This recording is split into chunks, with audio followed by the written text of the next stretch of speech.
At least 120 people have been killed by a powerful earthquake in central Italy, but it's feared many more are missing. In some villages, rescuers are having to dig out survivors with their bare hands after homes collapsed while people were sleeping. In the space of just 20 seconds last night, this mountaintop village was completely flattened. The local mayor says there are no houses left. Looking at the way the buildings have just fallen down this hillside, it's hard to believe that anyone can still survive under there.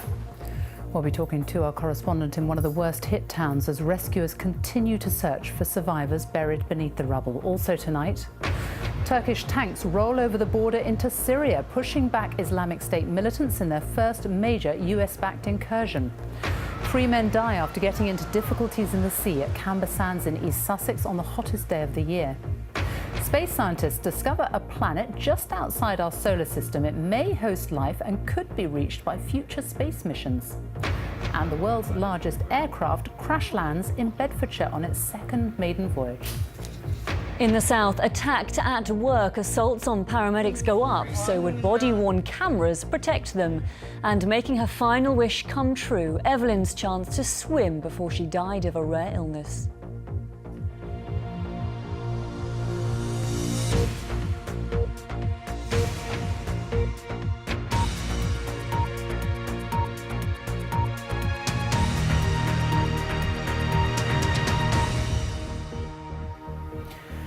Good evening. At least 120 people have been killed after a powerful earthquake struck central Italy in the early hours of this morning.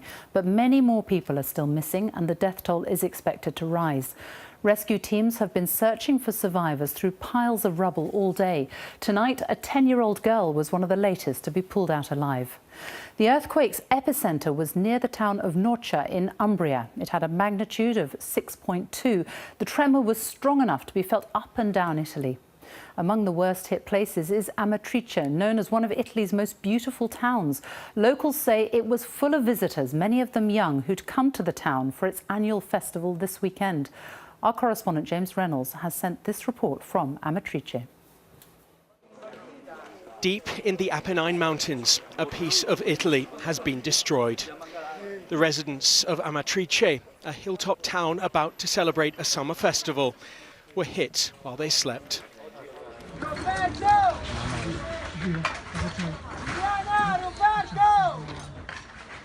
Through piles of rubble, rescue workers tried to find survivors.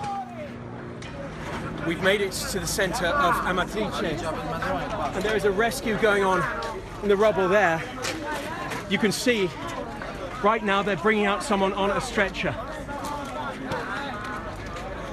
Is she alive? It looks like she is, which will be a huge relief to the workers here. The woman is being escorted down to an ambulance. She's waiting for her there. We also saw rescuers carry away a number of dead bodies, including that of a small child. Many survivors were barely able to talk. It's hard to comprehend how your town can fall down in just moments. There's nothing left standing.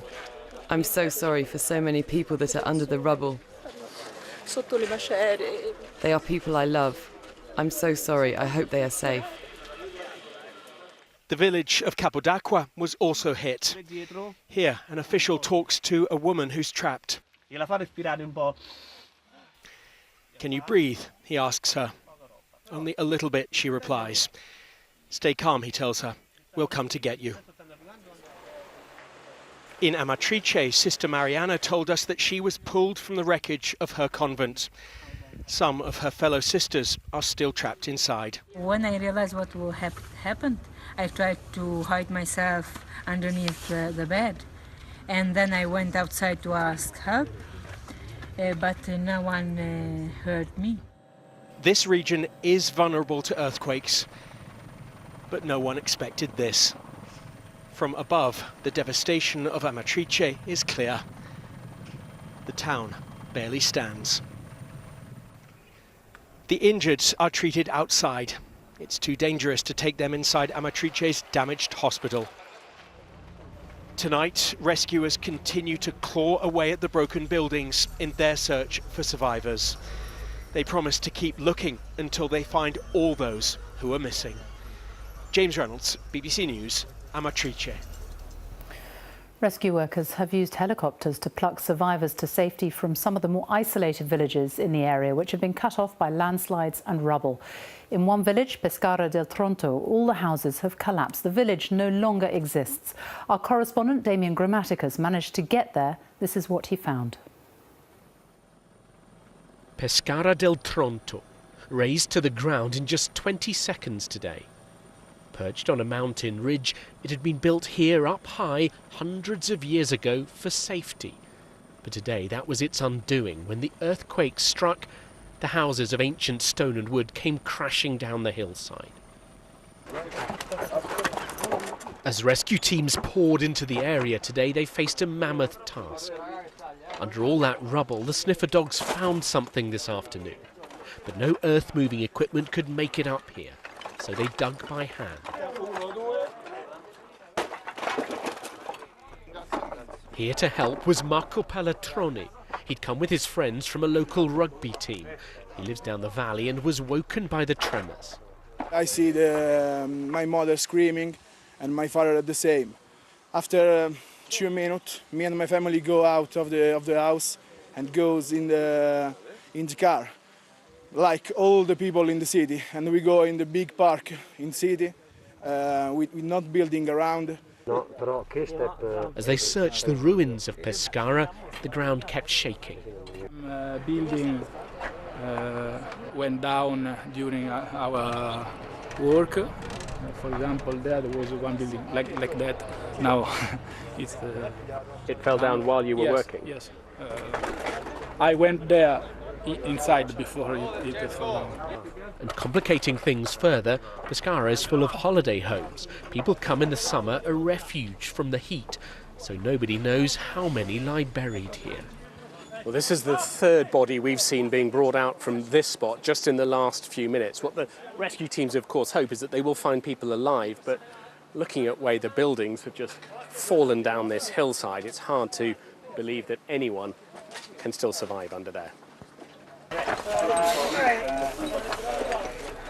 Back at the digging, as they got closer, they realised it wasn't a survivor, but somebody's pet trapped here. And eventually they prized the dog free.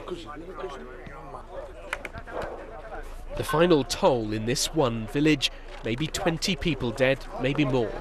But the truth is that today, Pescara del Tronto, population 100, was wiped from the map.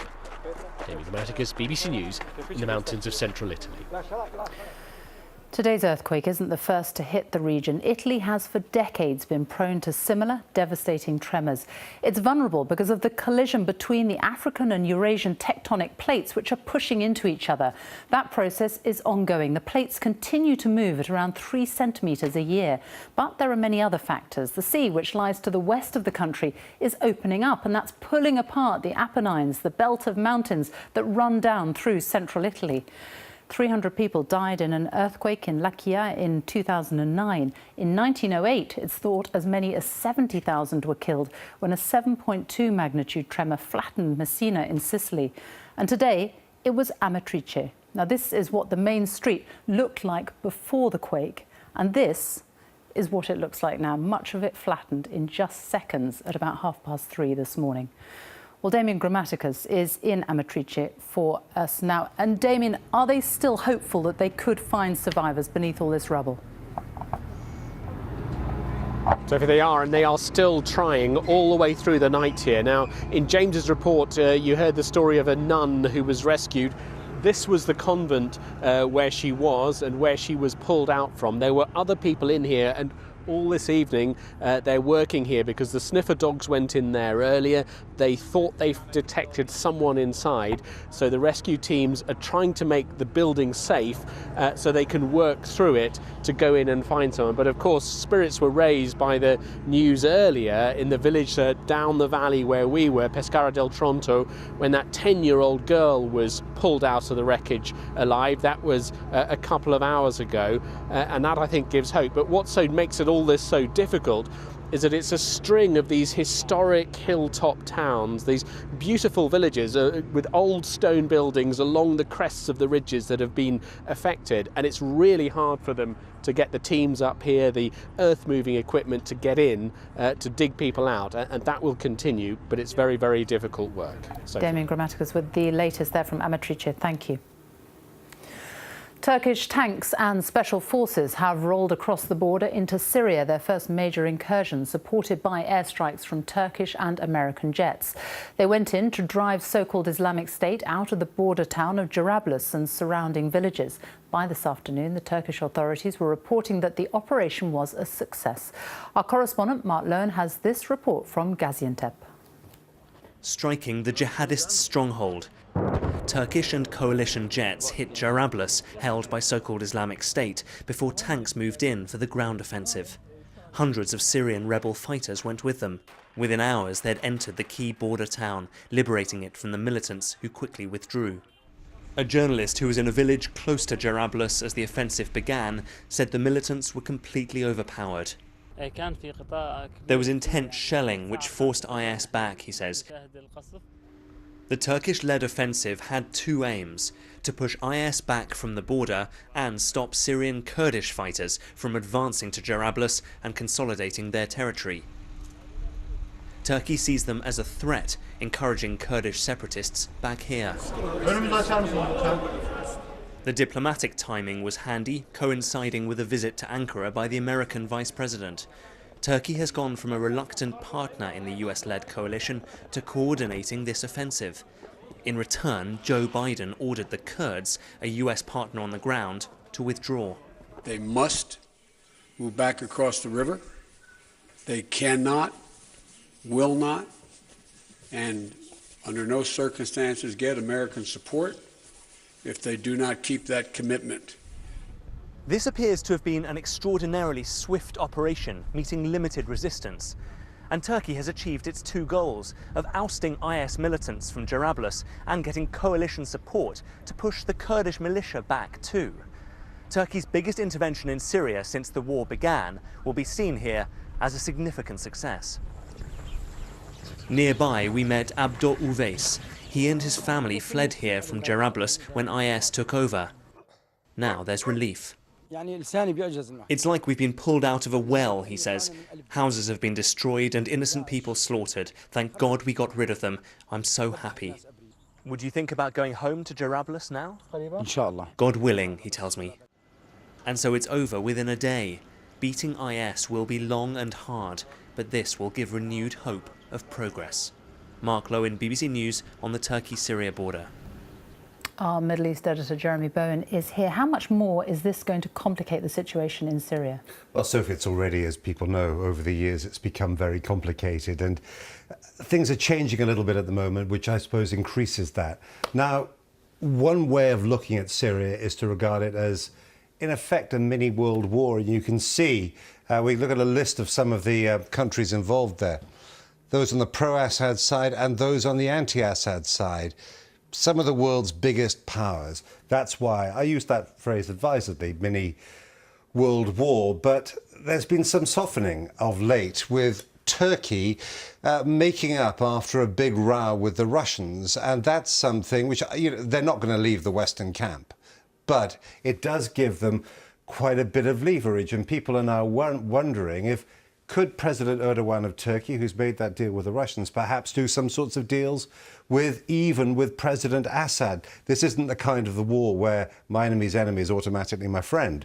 That would mean him perhaps dumping Sunni groups that he's been supporting. I think that is really unlikely. People are talking about it. I think it's really unlikely. But Erdogan's main concern is the Kurds, not Islamic State, not the jihadists of Islamic State. He sees them, the Kurds, as the biggest threat to Turkey. So I don't think it's impossible that he might want to make some local deals that benefit Ankara and Istanbul and try and keep the Kurds bottled up a bit.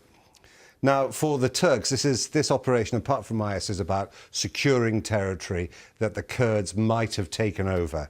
And Erdogan, as you've been hearing in the reports, says they need to go back east. And the Americans, perhaps worried about that new leverage as a result of the relationship with Russia, are backing them with all of that. Now, would this war survive the defeat of Islamic State? Would the war itself keep on going?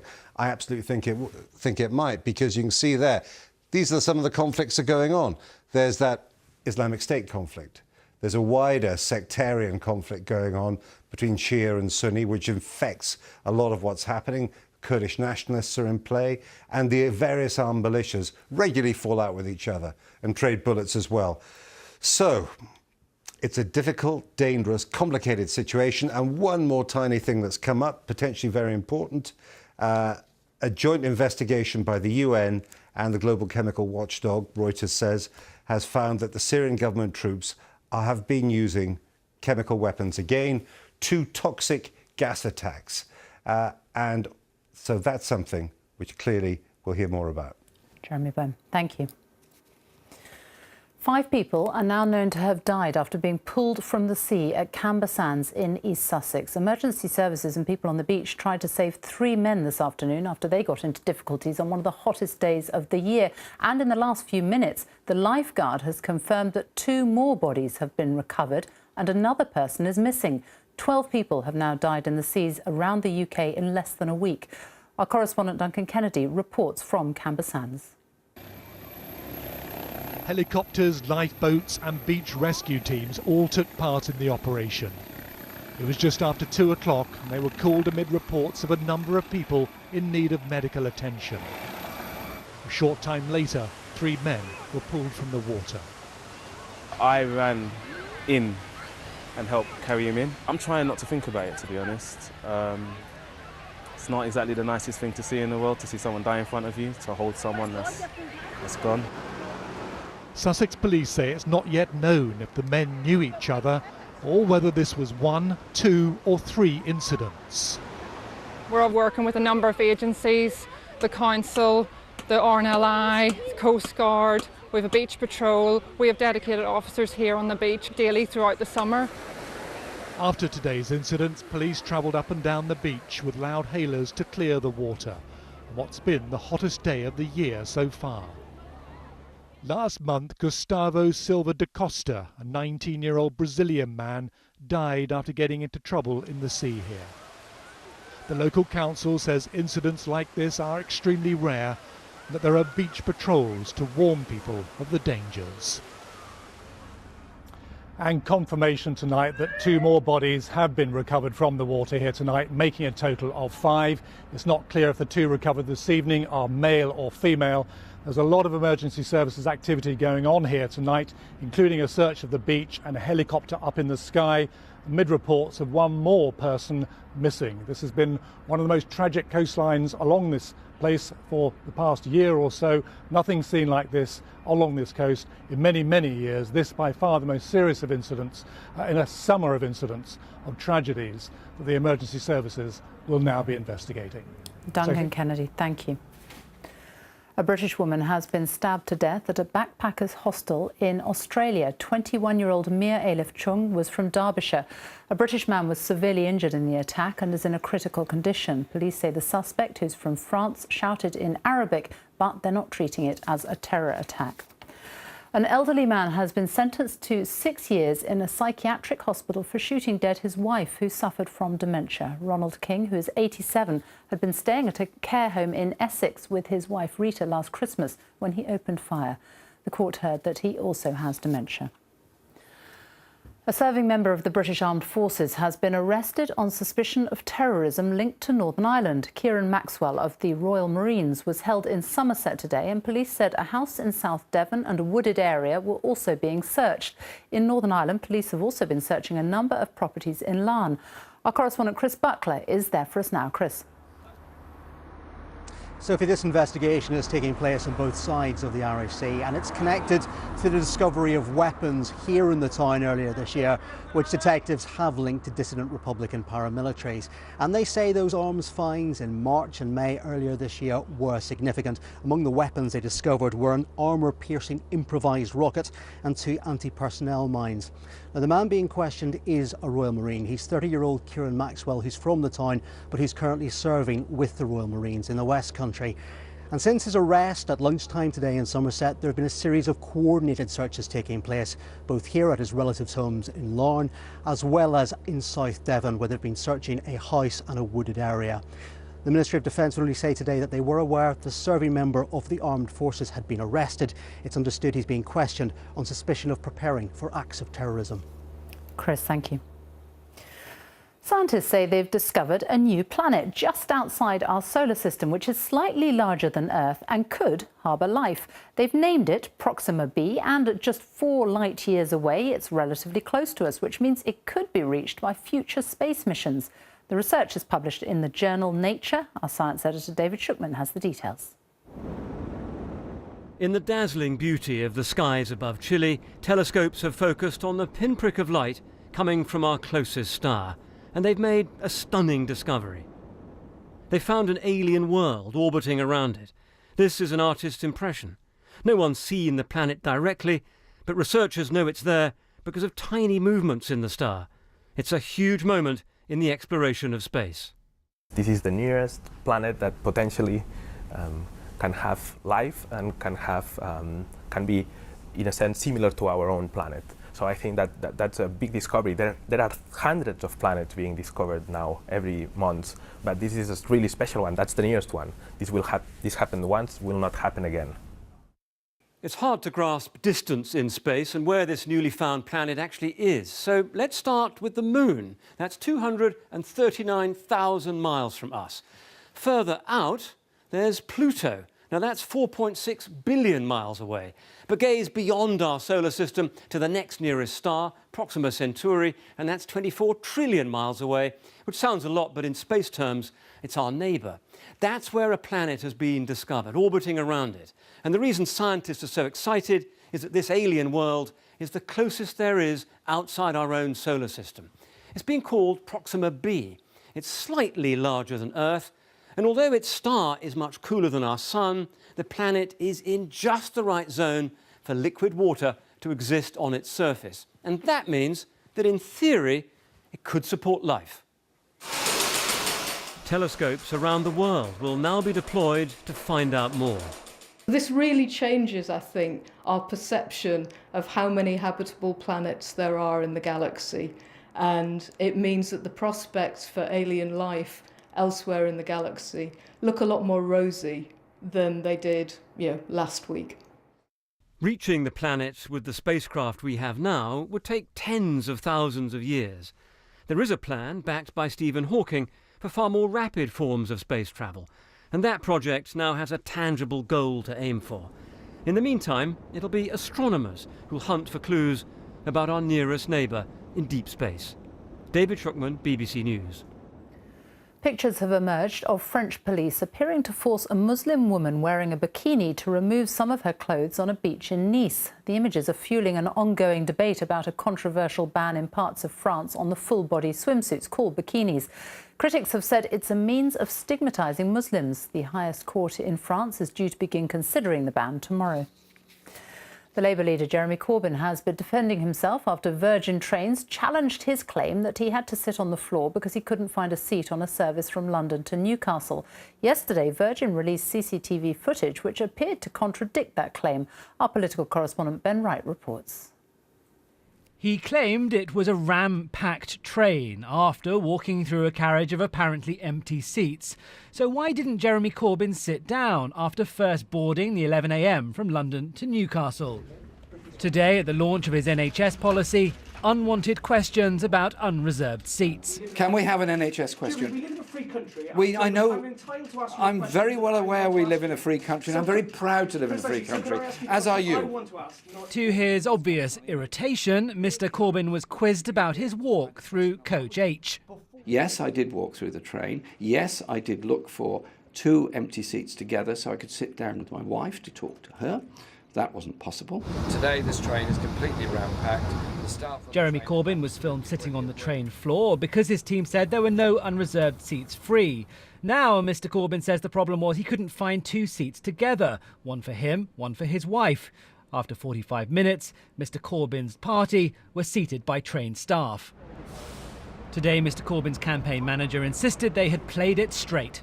Jeremy's a man of principle and a man of integrity. But as Jeremy Corbyn conceded himself today, he could have had a seat immediately on that train if he had wanted one for himself. And he's incredibly sensitive about this. If there'd been seats available for him to sit down, he absolutely would have gone and sat in those seats. He walked through, didn't think there were any seats available. And in fact, you know what? He wanted to sit with his wife. That was the point. The train crew actually apologised for the fact that there weren't any seats.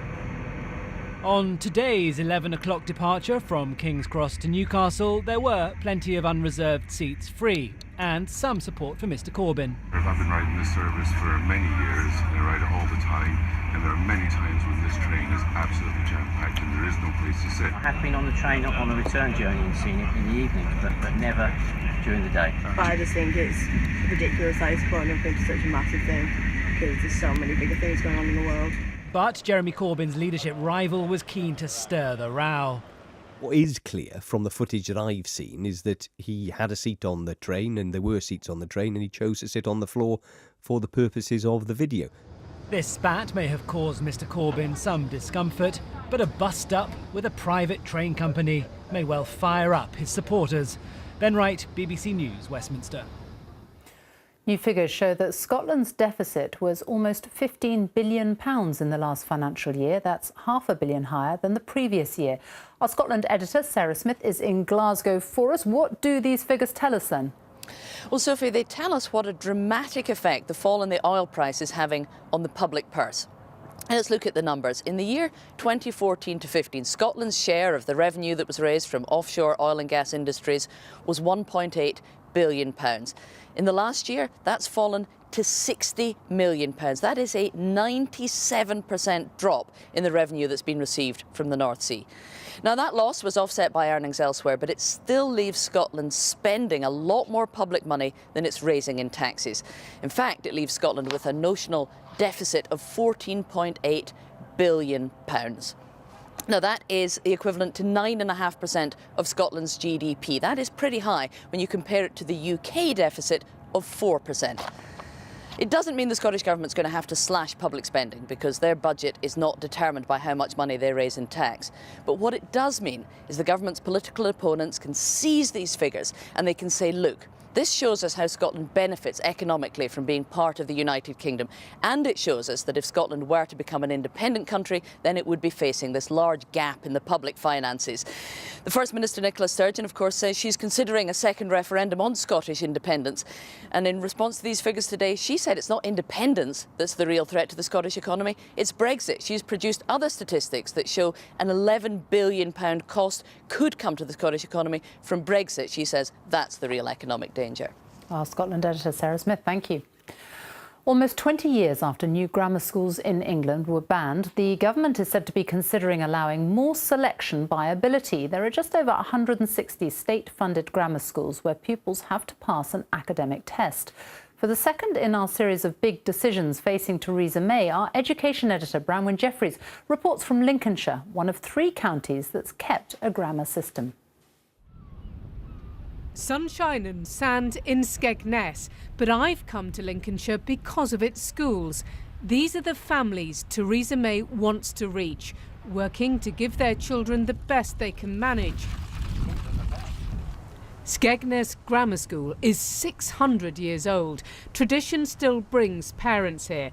For Joe, who does accounts, and Andy, who runs a welding business, grammar schools are about a set of values.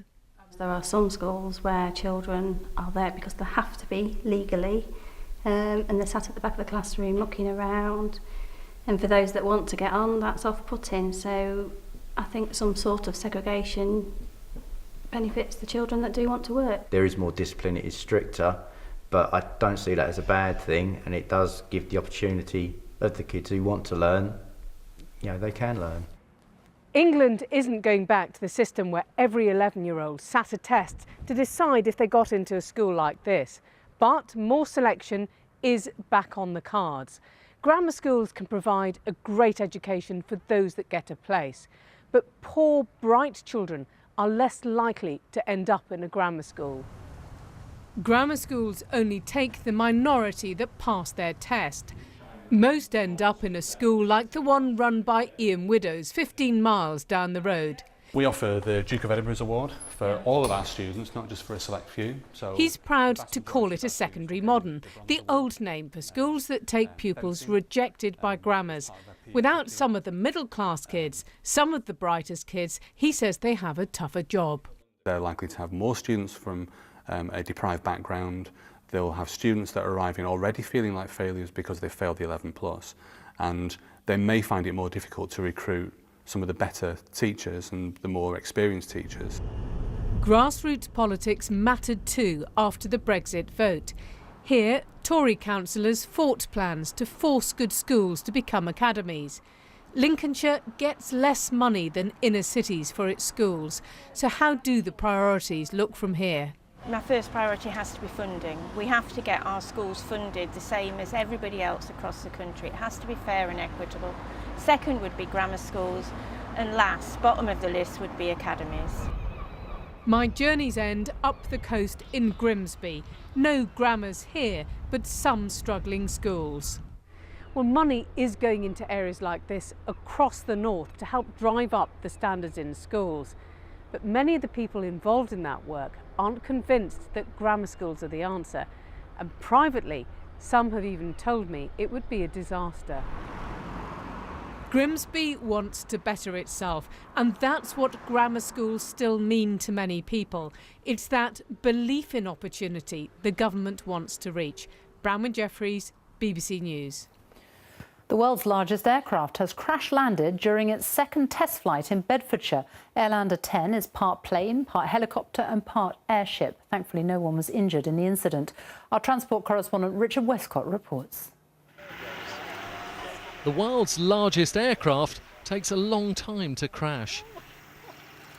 Almost in slow motion, the pilot can't stop it nosediving into the ground. There's movement in there. The cockpit with the crew up front is clearly smashed up. There's somebody shaking less than me, they can hold the camera. For Angela, an enthusiast who shot this footage, it was frightening to watch. It was awful. You don't know if the people in there have come out alive, if they were all right, if the ground crew were okay. Just didn't know. I did shake when I was holding the camera trying to get the pictures of them, shaking quite a lot, and I did say if anyone can hold it steadier than me, they're welcome to. It went very quiet, the other people stood here, went very quiet. So, yeah, it wasn't nice to watch. Eyewitnesses here told me they saw sparks coming from the mooring rope after it hit something, but I understand that's not connected to the crash. There was no chance of a fireball because the Airlander is full of inert helium gas, not the explosive hydrogen gas of the famous old airships like the Hindenburg. This accident's an embarrassing setback on just its second test flight, but the company says Airlander should fly again soon. Richard Westcott, BBC News, Bedfordshire. That's it from us. Now on BBC One, the news where you are. Good night.